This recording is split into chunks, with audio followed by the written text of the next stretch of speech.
Assalamualaikum warahmatullahi wabarakatuh.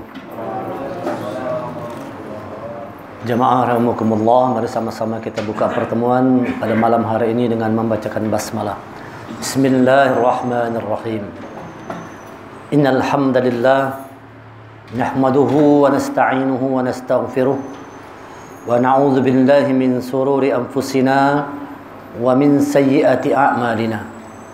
May yahdihillahu فلا مضل له ومن يضلل فلا هادي له أشهد أن لا إله إلا الله وأشهد أن محمدا عبده ورسوله لا نبي بعده اللهم صل وسلم على محمد رسول الله وعلى آله وصحبه ومن تبعه وبله إلى يوم القيامة رب اشرح لي صدري ويسر لي أمري wahlul 'uqdatam min lisani yafqahu qawli rabbi zidni ilma warzuqni fahma. Faqala Allah Ta'ala fil Qur'anil Karim a'udzu billahi minasy syaithanir rajim ya ayyuhalladzina amanu taqullaha haqqa tuqatih wa la tamutunna illa wa antum muslimun. Wahai orang yang beriman, bertakwa kepada Allah dengan hak, dengan benar, dan jangan kalian mati kecuali dalam keadaan sebagai seorang muslim.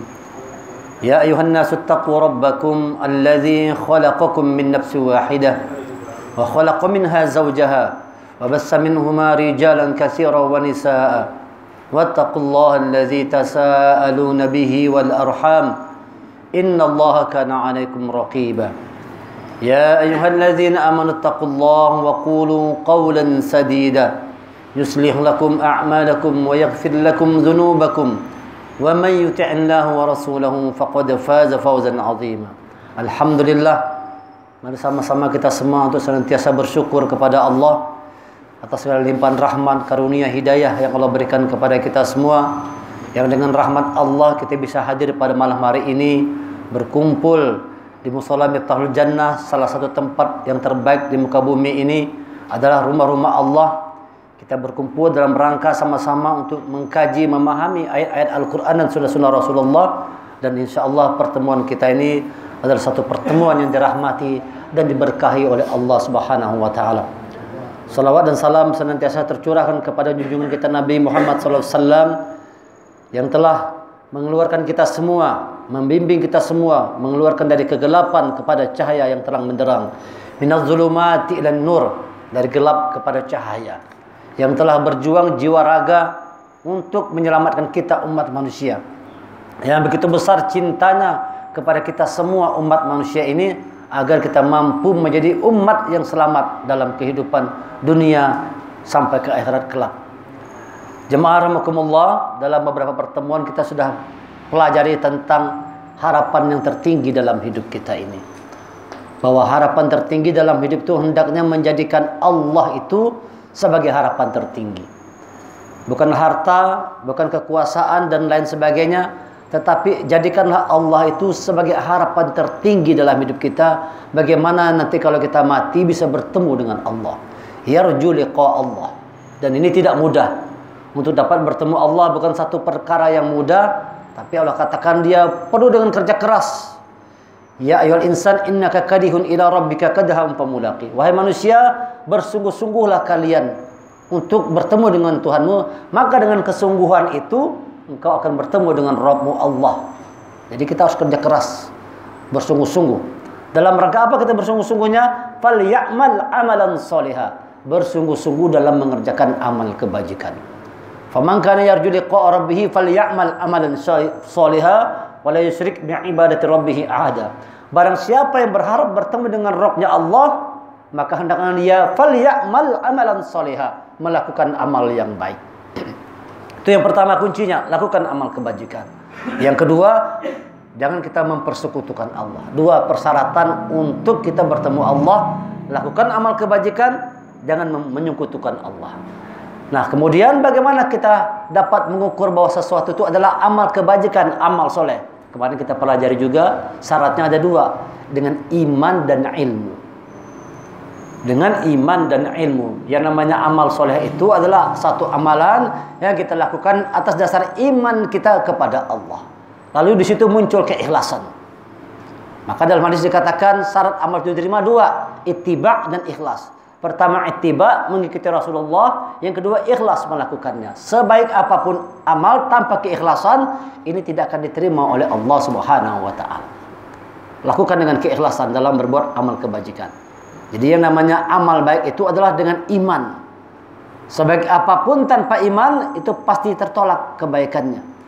Wa qadimna ila ma'amilu min amalin faja'alnahu haba'an mansura. Kemudian sungguh akan kami perlihatkan kata Allah semua amal kebaikan yang dilakukan oleh mereka kami jadikan amalnya seperti debu yang berterbangan. Bayangkan ada orang beramal tapi amalnya jadi debu yang berterbangan. Tidak dianggap oleh Allah, tidak dihitung oleh Allah Subhanahu wa taala. Ini adalah orang-orang yang beramal tanpa iman. Maka kita perlu iman dalam melakukan amal kebajikan. Yang kedua, dengan ilmu. Nah, beramal ini harus dengan ilmu. Jangan melakukan sesuatu yang tidak ada ilmu pengetahuannya. Ikut-ikutan dalam beragamanya kada boleh. Tetapi betul-betul kita pelajari yang kita lakukan, yang kita kerjakan ada tidak dasar ilmunya. Ada tidak sumber Al-Qur'annya, ada tidak ayatnya, ada tidak sunnahnya. Nah, kalau ada keterangannya baru lakukan. Orang yang beramal tanpa petunjuk Allah dan sunnah Rasul itu amalnya akan tertolak. Nah, maka kita perlu belajar, terus belajar supaya segala yang kita lakukan dapat diterima oleh Allah Subhanahu wa taala. Malam hari ini kita akan pelajari tentang siapakah orang-orang yang diterima oleh Allah amal kebaikan. Supaya kita bisa mengukur apakah kita termasuk orang yang Allah terima amal kebaikannya atau tidak. Siapakah orang-orang yang diterima oleh Allah amal kebaikannya. Allah jelaskan dalam surah Al-Ahqaf. Surah ke-46 ayat 15 dan ayat ke-16. A'udzubillahi minasyaitonirrajim. Wa wassayna al-insana biwalidayhi ihsana hamalathu ummuhu kurha wa wada'athu kurha wa hamluhu wa fisaluhu 30 syahra hatta idza balagha ashuddahu wa balagha 40 sanah qala rabbi awzi'ni an ashkura ni'mataka allati an'amta 'alayya wa 'ala walidayya wa an a'mala salihan tardahu aslih li fi dhurriyyati inni tubtu ilaika wa inni minal muslimin. Ulaika alladzina nataqabbalu anhum ahsana ma 'amilu wa natajawazu an sayyi'atihim fi ashabil jannah wa'das sidqil ladzi kanu yu'adun. Dan kami perintahkan kepada manusia agar berbuat baik kepada orang tuanya. Ibunya telah mengandungnya dengan susah payah dan melahirkannya dengan susah payah pula. Masa mengandung sampai menyapihnya selama 30 bulan.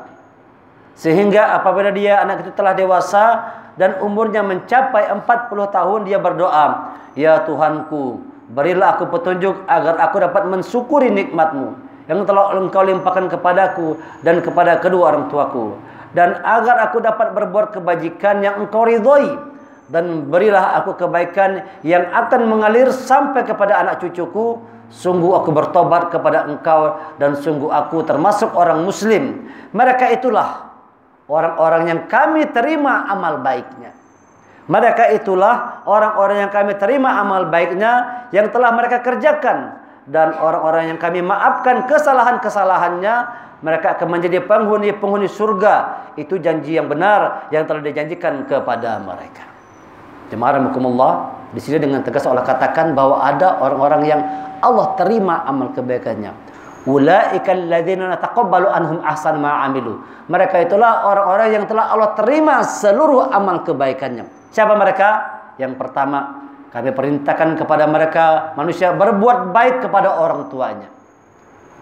Jadi orang yang pertama diterima oleh Allah amal kebaikan itu adalah orang yang berbuat baik kepada orang tuanya.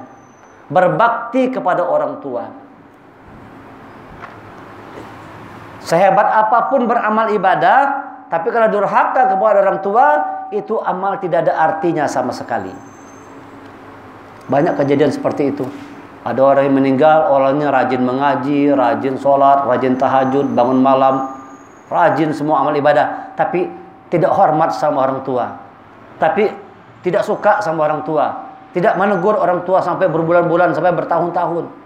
Durhaka kepada orang tua. Ini semua amalnya tidak ada gunanya sama sekali. Itu banyak kejadian seperti itu, cerita nyata. Bahkan ada orang-orang yang begitu dia mau meninggal dunia, itu sulitnya bukan main mau meninggal dunia itu. Lalu orang tanya, itu lu pernah menyaksikan sendiri. Coba cari siapa nih, apa masalahnya. Lalu orang cerita bahwa dia ini belum bermaaf-maafan sama orang tuanya. Bahwa dia itu ada ribut, ada masalah sama orang tua, lalu tidak teguran sampai mau meninggal, tidak berteguran sama orang tuanya. Orang tuanya tidak mau bertemu dengan anaknya. Itu meninggalnya susahnya bukan main. Sampai setelah orang panggil orang tuanya mau datang, ketika dia dapat anaknya yang sakaratul maut, dipegang usap kepalanya, baru meninggal si anak tadi. Sebelum bertemu orang tuanya, tidak mau meninggal tuh si anak. Luar biasa menghadapi sakaratul maut yang berat itu. Sampai dia bertemu dengan anaknya, ketika ibunya mau ngomong, ya Allah, aku maafkan anakku, baru anaknya meninggal.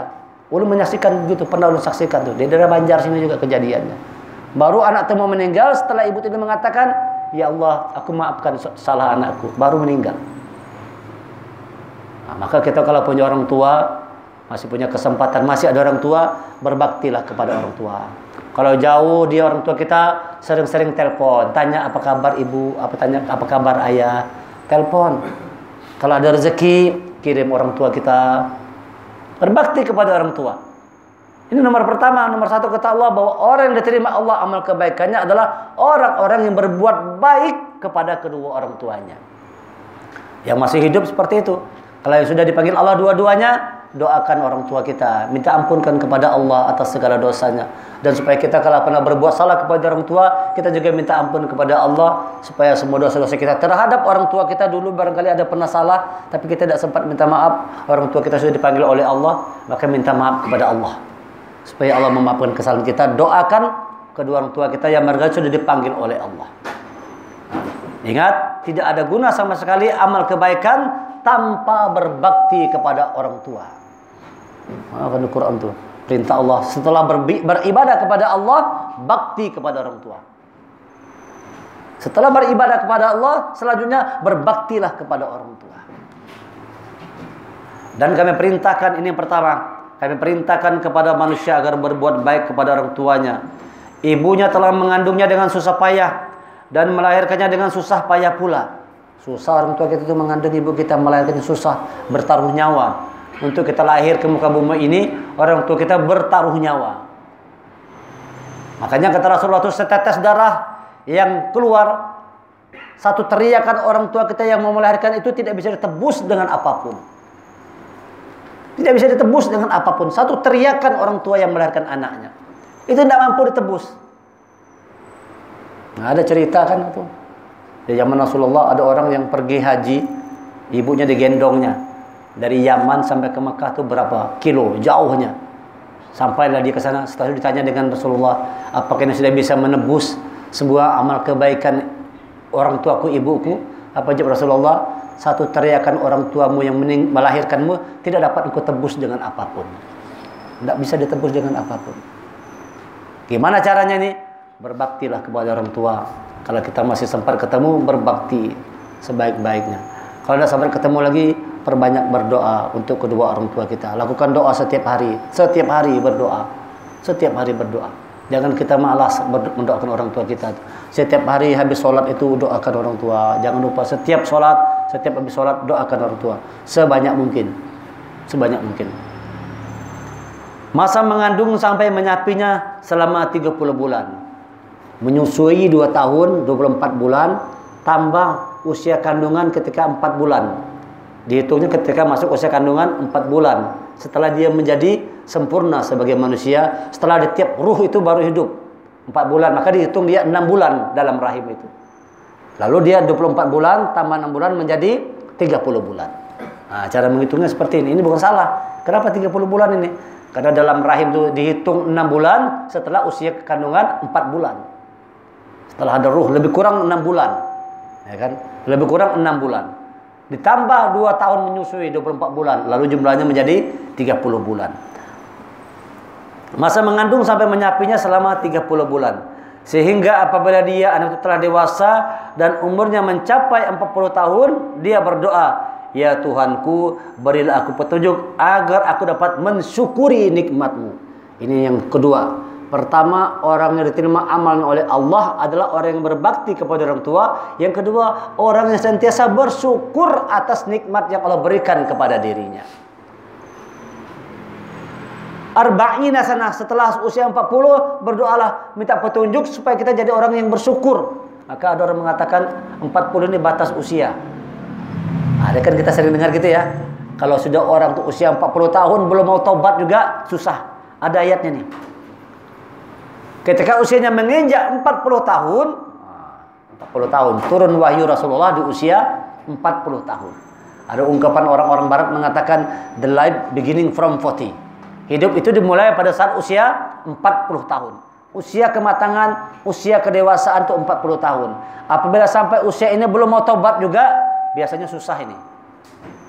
Ya kan? Kenapa? Mata sudah mulai raum, kabur. Kalau baru nak belajar mengaji, ngalih sudah mata sudah kabur sudah.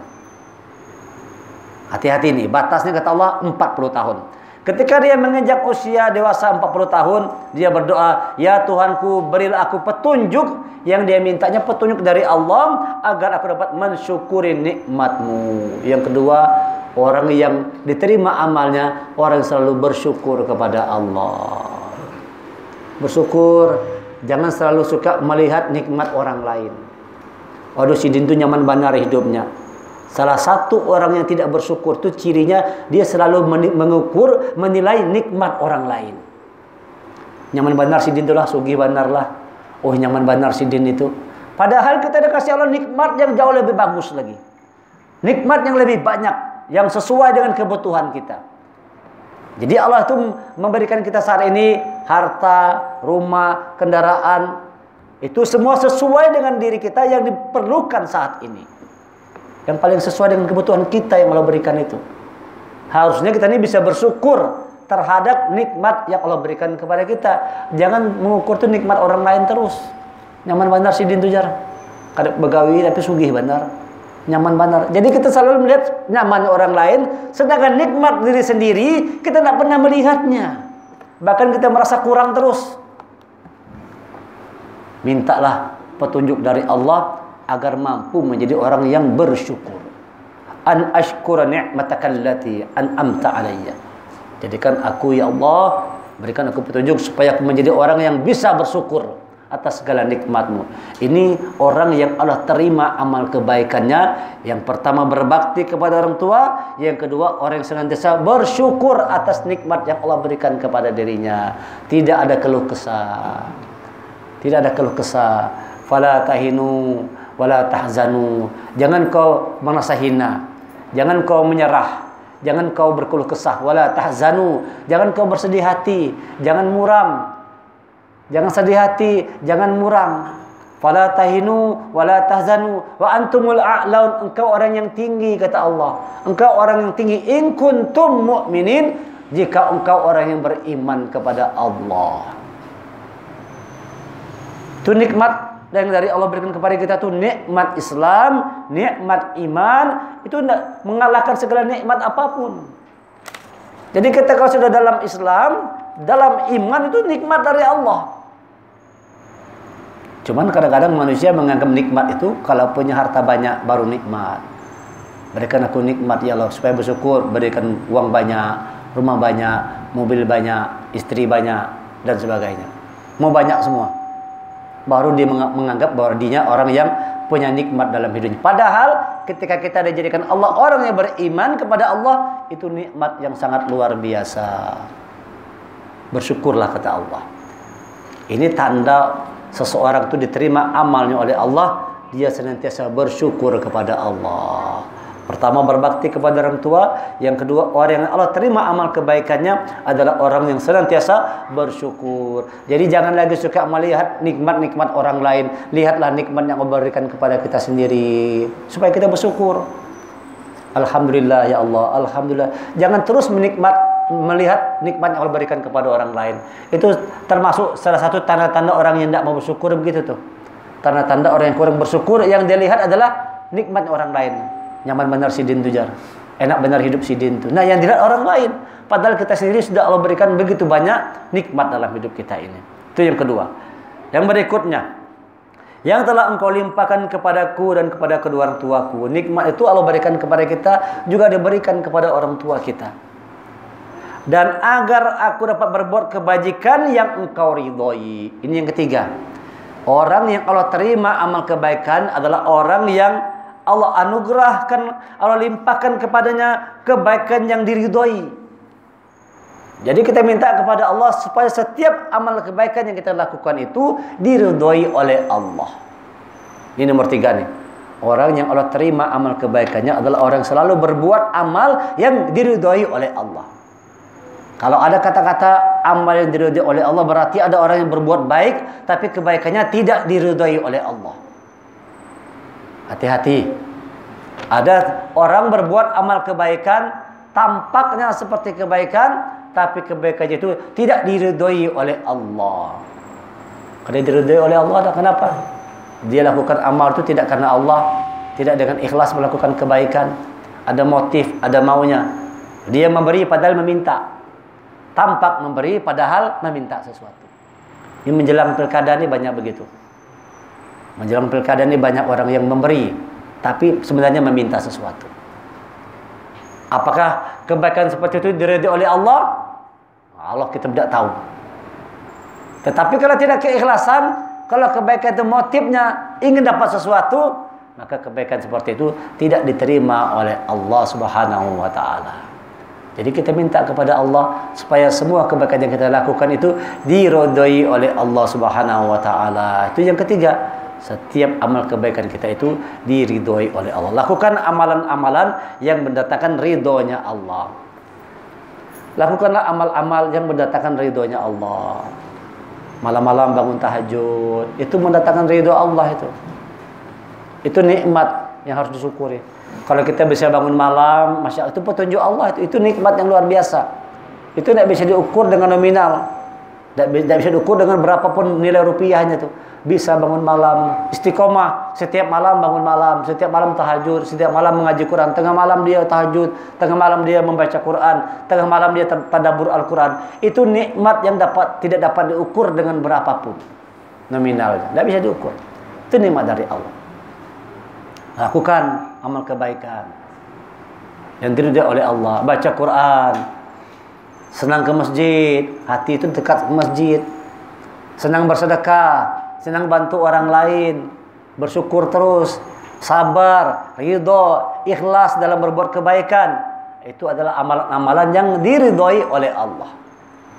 Nah, jadi berbuatlah amal kebaikan yang amal itu mendatangkan ridhonya Allah. Jangan malah justru mendatangkan murkanya Allah. Jangan berbuat sesuatu yang justru mendatangkan murkanya Allah Subhanahu wa taala. Itu yang ketiga. Yang keempat, yang berikutnya, dan berilah aku kebaikan yang akan mengalir sampai kepada anak cucuku. Nah, ini orang-orang yang diterima amal kebaikannya. Dia tidak egois beramal sendirian aja, tapi dia minta kepada Allah supaya amal kebaikan itu mengalir ke anak cucu kita. Estafetkan kebaikan kepada anak cucu kita itu. Wasiatkan warisan berupa amal kebaikan. Maka kita tugas orang tua ini adalah bagaimana mengantarkan anak kita ini untuk menjadi orang yang berbuat amal kebaikan, menjadi orang yang dekat kepada Allah, takwa kepada Allah. Itu tugas utama orang tua. Banyak orang tua nanti ketika di akhirat justru anaknya itu menghalanginya untuk masuk dalam surganya Allah. Akan banyak orang tua yang terhalang untuk masuk surga karena anak itu. Anaknya disekolahkannya tinggi-tinggi sampai ke luar negeri, ya kan, dari kecil disekolahkan terus, SD, SMP, SMA, perguruan tinggi, dapat gelar sarjana profesor, sukses anaknya jadi orang kaya, jadi orang hebat. Tapi tidak diajarkannya anaknya itu untuk mengenal Allah. Orang tua seperti itu akan diazab oleh Allah. Lupa dia mengajarkan anaknya untuk ingat kepada Allah. Anak itu bisa menjadi perisai kita, bisa menjadi penolong nanti di yaumil akhir. Kalau kita tinggalkan anak-anak yang soleh, anak-anak yang soleha, anak-anak yang berbakti kepada orang tuanya, anak-anak yang taat kepada Rasulnya, itu akan menyelamatkan kita, menolong kita.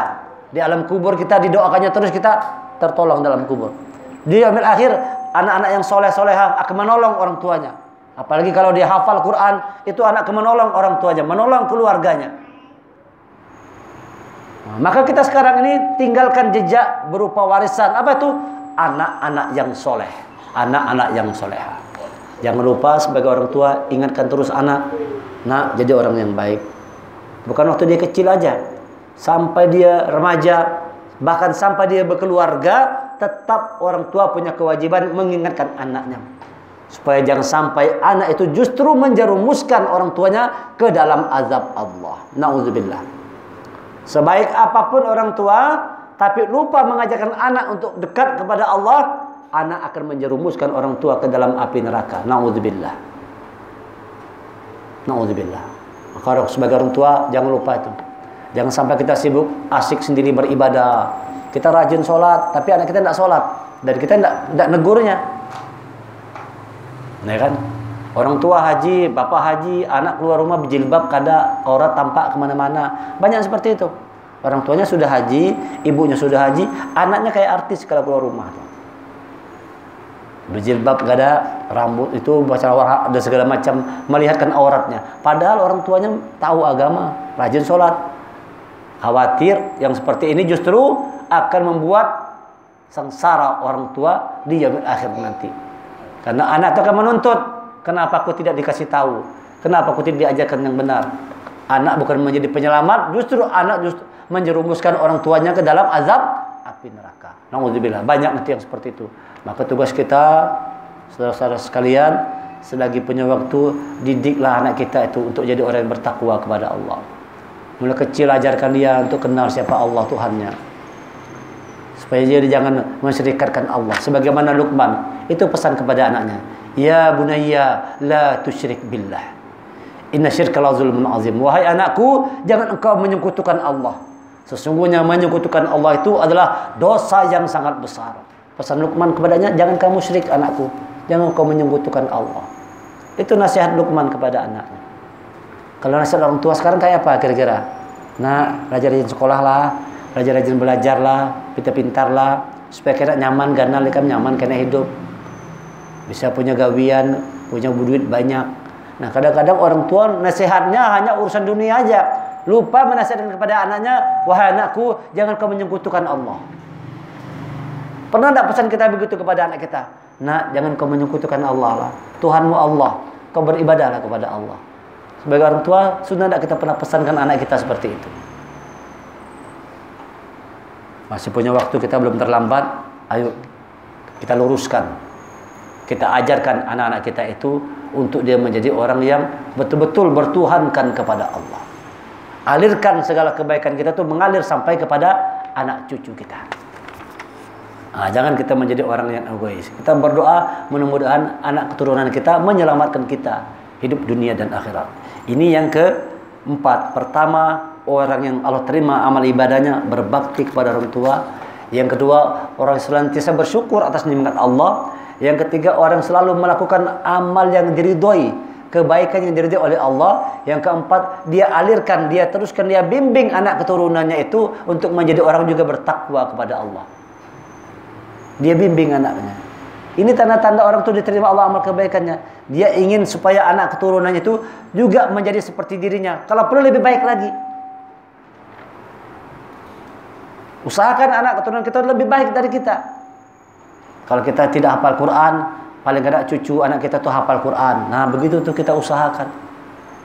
Kita usahakan. Alirkan kebaikan sampai kepada anak cucu. Ini yang keempat. Yang kelima. Sungguh aku bertobat kepada engkau. Dan sungguh aku termasuk orang muslim. Yang kelima, orang yang Allah terima amal itu adalah orang yang senantiasa bersungguh-sungguh bertobat kepada Allah. Taubatan nasuha. Tobat yang sesungguh-sungguhnya. Tubu ilallah taubatan nasuha. Tobat yang dengan sesungguh-sungguhnya tobat. Dengan sebenar-benarnya tobat. Ini adalah orang yang Allah terima amal kebaikannya. Dia betul-betul bersungguh-sungguh dalam bertobat kepada Allah. Setiap berbuat salah, tobat, minta ampun sama Allah. Dengan sungguh-sungguh. Dia kuatkan dalam jiwanya. Tidak akan mengulangi kesalahan yang sama lagi. Setiap berbuat salah bertobatlah. Setiap berbuat salah bertobat. Coba kita lihat betapa banyak kesalahan kita nih. Kata Rasulullah, kullu bani Adam khata'. Semua bani Adam itu pernah berbuat kesalahan. Semua anak cucu Adam pernah berbuat salah. Maka kita perlu bertobat. Fataba alaihim innahu wattawwabur rahim. Nah, itu kan ketika setelah Nabi Adam dan Siti Hawa diusir dari surga, akhirnya dia menemukan kalimat Allah itu. Apa kalimatnya? Fataba alaihim, dan dia bertobat, keduanya itu bertobat kepada Allah. Innahu wattawwabur rahim, karena sesungguhnya itu Maha penerima tobat, Maha penyayang, Maha pengasih, Maha penyayang.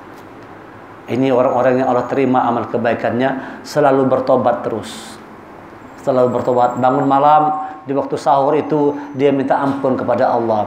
Termasuk orang-orang yang dirahmati Allah itu. Wal mustaghfirina bil ashar. Orang-orang yang ketika di waktu sahur itu dia banyak beristighfar, banyak mohon ampun, bertobat kepada Allah Subhanahu wa taala. Bangun malam. Mereka itulah orang-orang yang kami terima amal baiknya yang telah mereka kerjakan. Ini dia 5 orang ini kata Allah. Yang berbakti kepada orang tuanya, yang senantiasa bersyukur atas nikmat Allah, mengerjakan amal kebaikan yang diridhoi oleh Allah. Dia bimbing anak keturunannya, membimbing anak keturunan juga untuk menjadi orang yang baik dan senantiasa bertobat kepada Allah. Kata Allah, mereka ini adalah orang yang muslim. Inilah orang yang Islam. Dan aku termasuk orang muslim. Ini orang Islam tuh. Jadi orang Islam itu adalah orang yang berbakti kepada orang tuanya. Orang Islam itu adalah orang yang mengerjakan amal kebaikan yang diridhoi oleh Allah. Orang Islam itu adalah orang yang selalu membimbing anak keturunannya untuk takwa kepada Allah. Orang Islam itu senantiasa bertobat kepada Allah. Selalu bertobat kepada Allah. Dan aku termasuk orang muslim. Mereka itulah orang-orang yang kami terima amal baiknya yang telah mereka kerjakan. Dan orang-orang yang kami maafkan kesalahan-kesalahannya. Tidak ada yang paling membahagiakan kita kecuali apabila kesalahan kita itu diampunkan oleh Allah. Tidak ada yang lebih mulia, tidak ada yang lebih membahagiakan, menggembirakan selain daripada kesalahan kita itu diampunkan oleh Allah. Karena kita semua punya salah. Yang kita harapkan adalah ampunan dari Allah. Maka kita harus banyak-banyak minta ampun, banyak-banyak beristighfar kepada Allah. Mereka itulah yang kami maafkan kesalahan-kesalahannya. Mereka akan menjadi penghuni-penghuni surga. Itu janji yang benar yang telah kami janjikan kepada mereka. Inilah janji Allah yang Allah berikan, yang Allah jamin mereka ini akan Allah terima amal baiknya dan dimasukkan ke dalam surganya Allah Subhanahu wa taala. Bahkan dihapuskan kesalahan-kesalahannya. Siapa itu mereka ini yang Allah terima amal kebaikannya dan dihapuskan kesalahannya? Pertama, dia bakti kepada orang tua. Jadi kalau begitu, bakti kepada orang tua itu menghapuskan kesalahan kita. Setiap kita berbuat baik kepada orang tua, itu berarti juga menghapuskan kesalahan. Yang kedua adalah mensyukuri nikmat yang Allah berikan kepada dirinya. Nah, jadi kalau orang pandai bersyukur, Allah maafkan kesalahannya. Yang ketiga, dia melakukan amal kebaikan yang diridhoi oleh Allah. Amal kebaikannya dilakukannya. Yang keempat, dia bimbing anak keturunannya untuk juga melakukan amal kebaikan yang mengalir kebaikan itu sampai kepada anak cucunya. Sebelum kita mati, tinggalkan jejak estafet kita selanjutnya, anak keturunan kita yang bertakwa kepada Allah. Tentram tuh, damai orang tua dalam kubur tuh, damai. Kalau kita tinggalkan harta, bisa berkelahi anak keturunan kita tuh. Kalau tinggalkan harta kekayaan, pada ujungnya anak keturunan kita berkelahi aja, ribut berebut harta. Tapi kalau kita tinggalkan iman dan takwanya kepada Allah, dia akan menolong, menyelamatkan kita. Nah, ini yang paling utama. Tinggalkan jejak kita itu berupa anak keturunan yang juga berbakti kepada Allah, taat kepada Allah dan Rasulnya. Yang kelima, senantiasa bertaubat, banyak minta ampun. Mereka itulah kata Allah, ulaikal ladzina nataqabbalu anhum ahsana ma amilu. Mereka itulah orang-orang yang kami terima segala amal kebaikannya, diterima oleh Allah itu. Ayo lakukan 5 hal ini. Bakti kepada orang tua, syukur nikmat Allah, lakukan amal yang diridhoi oleh Allah, bimbing anak keturunan kita, perbanyak bertobat. Perbanyaklah minta ampun kepada Allah. Janji Allah ini diterima amal kebaikannya, bukan sekedar Allah terima kebaikannya, tapi Allah hapuskan kesalahan-kesalahannya, dan setelah itu Allah masukkan ke dalam surganya Allah. Itulah janji. Itulah janji kata Allah yang telah kami berikan kepada mereka, janji yang benar yang telah dijanjikan kepada mereka. Yang kita harapkan hidup ini apa? Janji. Yang kita harapkan hidup ini, kenapa kita mau sholat ini? Kenapa kita mau menghafal Quran, baca Quran? Karena kita berharap janjinya Allah. Janjinya Allah bahwa orang yang mengerjakan sholatnya, orang yang membaca Quran, orang yang berbuat amal kebaikan, orang yang berbakti kepada orang tua, janji Allah tadi dimasukkan ke dalam surganya Allah. Itu yang membuat kita hidup ini bersemangat. Kita bersemangat beribadah karena ada janji yang Allah berikan kepada kita semua. Berharaplah janji Allah. Bukan berharap janji-janji kampanye nih, kan? Kalau kita berharap janji-janji pilkada nih, ya banyak kebohongnya aja lah. Lihatlah keadaan negeri kita nih. Semuanya berjanji, nanti bela rakyat, nolong rakyat, bantu rakyat. Lihat kenyataannya apa. Maka berharap kepada manusia, kita akan kecewa. Berharap kepada janji manusia, kita akan diingkarinya. Berharaplah kepada janji Allah. Innaka la tukhliful mi'ad. Allah tidak pernah ingkar terhadap janjinya. Janji Allah pasti ditepati. Janji Allah pasti dipenuhi. Allah menjanjikan orang-orang yang berbuat amal kebaikan, yang berbakti, yang bersyukur, yang membimbing anak keturunannya, yang bertobat kepada dijanjikan oleh Allah itu dimasukkan ke dalam surganya Allah Subhanahu wa taala. Dihapuskan semua salahnya dan dimasukkan ke dalam surganya Allah. Ini janji yang Allah berikan kepada kita semua. Maka pegang kuat-kuat janji Allah ini. Mudah-mudahan kita termasuk orang yang Allah terima amal kebaikannya. Mudah-mudahan kita termasuk kelompok orang-orang yang Allah ampunkan kesalahannya dan Allah masukkan kita semua ke dalam surganya Allah Subhanahu wa taala, berkumpul bersama orang tua kita, anak keturunan kita, keluarga kita, sahabat-sahabat kita bisa bertemu dengan Rasulullah dalam surganya Allah, bertemu dengan Allah. Nikmat terpuncak ketika di dalam surga kita bertemu dengan Allah Subhanahu wa taala. Subhanakallahumma wa bihamdika asyhadu an la ilaha illa anta astaghfiruka wa atubu ilaik. Kita tutup pertemuan dengan hamdalah. Alhamdulillahirabbil alamin wal afu minkum. Assalamualaikum warahmatullahi wabarakatuh.